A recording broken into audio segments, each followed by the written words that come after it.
Kiai Haji Muhammad Hashim bin Asy'ari Hadratus Syekh pernah menulis 19 kitab. Kitab keduanya disebut dengan Risalah Ahlus Sunnah wal Jamaah. Anda buka di halaman ke-11, paragraf yang ketiga, baris 1 sampai 3, paling kiri sebelah bawah. Ini aliran semacam ini, itu sudah ada di Jawa tahun 1333 Hijrah. Dikenal dengan Abahiyun. Judulnya diberi bab Faslun fi Zuhuril Bid'ah fi Ardi Jawa wal Mubtadi'ina fiha wa Intishariha. Pasal tentang datangnya aliran-aliran yang menyimpang di tanah Jawa, penyebarannya dan tokoh-tokohnya. Di antaranya dikenal dengan Abahiyun. Siapa Abahiyun itu? Yaitu orang-orang yang berzikir dalam dirinya, kemudian dia menyimpulkan wasafa qalbuhu, hatinya telah merasa bersih, merasa tenang, wala yantabiqu alaihi al-amru wan nahyu, dan tidak berlaku lagi bagi dia larangan dan perintah. Karena itu orang ini dia sudah merasa nggak usah sholat, karena sholat itu bagian dari zikir. Yang penting saya sudah bisa zikir, saya sudah sholat. Sehingga dia mengatakan kalau orang masih sholat itu masih latihan. Karena orang kalau sudah sholat sudah dekat dengan Allah. Fayantabiqu alaihi al-iman wa akhtar al-iman ala al-kufri. Dia memilih beriman, dia merasa beriman, dia tidak kafir, yang penting dia zikir, dia tidak sholat. Kata Syekh Hashim, ini termasuk kepercayaan yang menyimpang, aliran yang menyimpang, dan dikenal kemudian dengan aliran kebatinan. Kebatinan itu zikirnya cuma akhlak saja, yang penting akhlak baik. Zikir dalam diri tidak usah sholat. Maka yang seperti ini dianggap bertentangan dengan aliran-aliran, atau dianggap bertentangan dengan nilai-nilai dalam Al-Quran dan Sunnah Rasulullah SAW. Karena di antara makna zikir itu sholat. Jadi kalau Anda tidak sholat, berarti Anda meninggalkan zikir.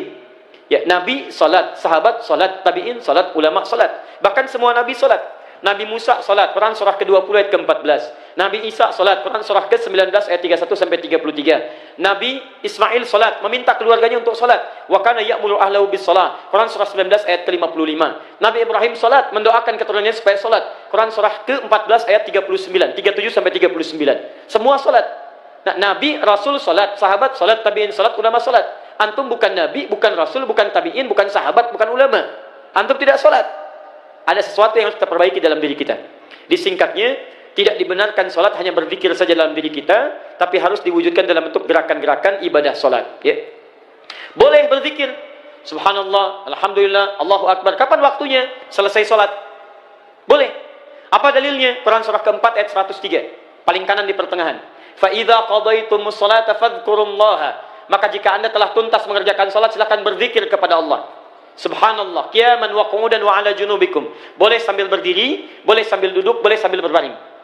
Apa di antara zikirnya? Astaghfirullah, astaghfirullah, astaghfirullah.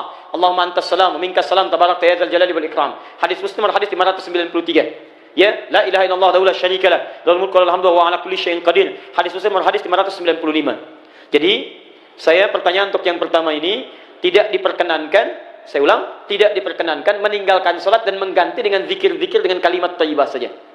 Bagaimana Ustadz kalau solusinya? Masalahnya saya sulit menemukan waktu sholat. Ada beberapa pertanyaan. Pekerjaannya tidak memberikan toleransi untuk menunaikan sholat, atau waktu-waktu yang diberikan tidak sesuai dengan waktu-waktu sholat. Bagaimana solusinya? Yang pertama, lihat kaidahnya. Awas, lihat baik-baik. Anda pahami dulu teori rizki dalam Al-Quran. Setelah itu baru Anda cari ikhtiar untuk mendapatinya. 1. Quran surah ke-51 ayat ke-22, paling kanan di pertengahan. Wa fis samai rizqukum wa ma tu'adun. Rizki Anda telah dijamin di langit dan dijanjikan akan diberikan. Saya ulang. Wa fis samai, di langit, rizqukum, rizki kalian telah dituliskan. Wa ma tu'adun, dan dijanjikan akan diberikan. Rizki Anda itu telah diatur, telah ada. Asal Anda mau mengambilnya, maka Allah berikan kepada Anda. Bagaimana cara mengambilnya? Turun Quran surah ke-2 Al-Baqarah ayat 168, paling kanan sebelah bawah. Ya ayyuhan nasu kulu mimma fil ardi halalan thayyiba. Hai manusia, silakan bekerja di dunia, di bumi silakan kerja dengan cara yang halal dan thayyib, dengan cara yang terbaik. Bagi orang beriman, Quran surah ke-2 ayat 172, paling kiri di pertengahan. Ya ayyuhalladzina amanu kulu min thayyibati ma razaqnakum. Hai orang-orang beriman, silakan cari rezeki, dapatkan rezeki kami telah siapkan. Cuma saat Anda mencari rezeki itu ada turunan yang lainnya. Perhatikan baik-baik, jangan tinggalkan ibadah, tingkatkan takwa. Begitu takwa ditingkatkan, berkah dibuka, rezeki dibuka. Quran surah ke-7 ayat 96. Walau anna ahlal qura amanu wattaqau lafatahna 'alaihim barakatin minas sama'i wal ard. Dimohon maaf, Anda kerja halal, rizki dapat. Anda kerjakan sholat, rizki dapat. Rizki itu telah diatur. Yang belum ada jaminan itu surga antum. Antum meninggalkan sholat, dapat rizki juga. Tapi kalau antum tidak sholat, akhirat antum bermasalah. Rumusnya bagaimana? Rumusnya adalah, jangan takut antum tidak mendapatkan pekerjaan, karena takut kehilangan rizki. Tidak. Rizki itu telah diatur, asal antum mau kerja, dapat antum bagian dari rizki.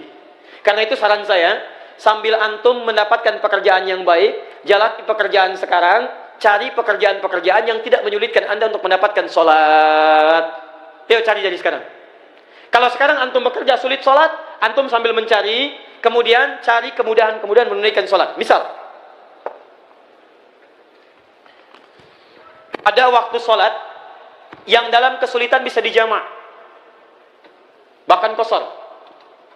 Quran surah keempat An-Nisa. Quran surah keempat An-Nisa ayat 102, paling kiri sebelah bawah.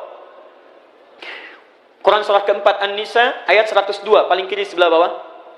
Baca dari 101 sampai 102-nya, ke kiri. Wa idza darabtum fil ardi falaysa 'alaikum junahun an taqsuru minas shalah. Kalau Anda sedang berpetualang di bumi, Anda punya kesulitan, khawatir terhadap sesuatu, maka tidak ada dosa bagi Anda untuk mengqasar salat. Bahkan kalau perlu Anda jamak misalnya. Jamak itu punya dua kondisi. Kondisi pertama dalam safar. Anda bepergian, ada kondisi yang bisa menjadikan Anda menggabungkan waktu salat yang boleh dijamak. Gabungkan, jamak itu gabung. Yang boleh digabung 4 waktu salat. 1 zuhur, 2 asar, 3 maghrib, 4 isya. Zuhur gabungkan dengan asar, maghrib gabungkan dengan isya. Subuh tidak. Karena itu subuh diletakkan jauh dari zuhur, jauh dari isya. Supaya tidak ada kesempatan bagi kita untuk menjamaknya. Zuhur dengan asar, maghrib dengan isya. Kondisi pertama dalam perjalanan. Perjalanan seperti apa? Ya, yang jaraknya melebihi 80 km, ada masyaqqahnya. Dia ada masafah, ada masyaqqah. Masafah itu jarak, masyaqqah itu kesulitan. Maaf, bisa. Anda dari Busan ke sini, ada kesulitan, macet luar biasa. Diprediksi habis waktu asyar, boleh Anda jamak. Bahkan qasar. Yang kedua, ini yang jarang orang ketahui. Ada kondisi boleh dijamak, dalam kondisi tidak ada perjalanan, tapi karena kondisi sulit mengerjakan sholat pada saat itu. Misal, maaf, Nabi pernah menjamak sholat tanpa adanya perjalanan. Apa yang terjadi pada saat itu? Ada kondisi angin yang sangat kencang. Ada badai hujan turun.